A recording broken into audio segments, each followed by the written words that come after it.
We're in part 3 talking about early Christianity. We've been talking about forgeries and why they were important, and we also have to talk about lineage and lore. Now remember, this will be under 5 minutes, and you can push the ×2 thing if that helps you get through it faster. Now, one of the things we have to remember is that the forgeries were important because they had to be established in order to say that the church had an unbroken, clear line back to the mouth of Jesus Christ himself. Now, no matter how much that is untrue, the idea had to be there to push the validation of this, because if this is the Son of God, you better have an unbroken line to prove that you are the ones who have the truth. And because of that, those forgeries had to be good. They had to be high level. And who could have access to that? The most literate of society.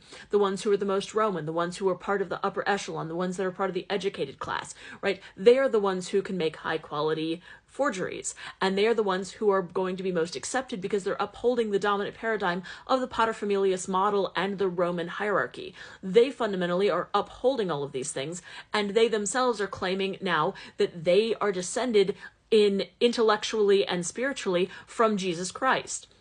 This is apostolic succession, and this goes to this day. All of the people who are ordained into the priesthood fundamentally have a lineage of apostolic succession, and that is true within any of the Roman Catholic, or other wider Catholic, meaning including the Anglican and Episcopal churches. There is an apostolic succession of the lineage of where you come from, where you are ordained through the line of people who go all the way back.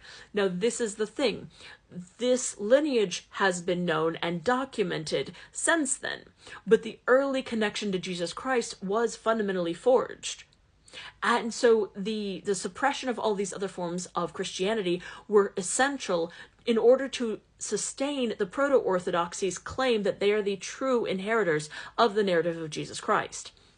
And so because of that, what they end up doing is they end up destroying all of these things and creating all of these documents and the papering that I've mentioned about all of these awful heresies and how bad they are and how wrong they are. But they made sure to destroy the original documents and all the ones they found, because what they didn't want people doing is actually going and finding those documents and studying them more, because they said, don't do it.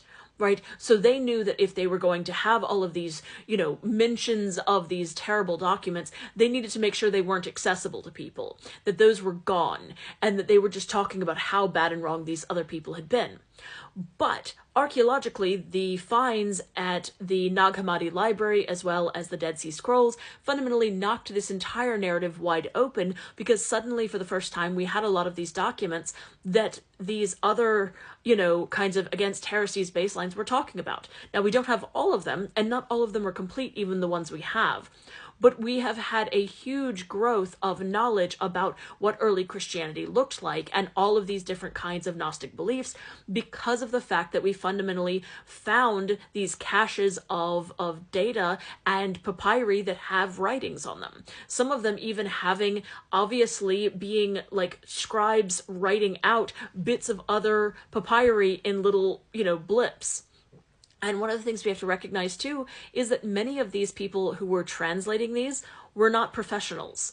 These were poorly written. They're not done by professionals. They are not translated by professionals. They are not scribes professionally, because many of these documents very clearly show errors that would not be present by professionals, because there are certain ones that are done by professionals on the regular, and they are known, they have labels, everything like that. But these very much are showing that those who were part of these kind of Gnostic groups, these fringe groups, very much were writing these and copying these as average citizens, as average people who did not have a specialty kind of way of writing out and copying and presenting these formats of letters and documents. And because of that, again, we see the kind of elitism. We have the elitism of the people who could forge these things and forge them well and have those seen as the ultimate kind of holiness. And then we have the letters of the people who were partially literate and could do this on an average level of literacy. And they fundamentally had most of their stuff destroyed because they did not uphold the dominant paradigm. And yet we see that same thing echoed today in the ways in which we have elitism within many churches about who gets to control the narrative and who is seen as truly holy by resource, by wealth, and by power.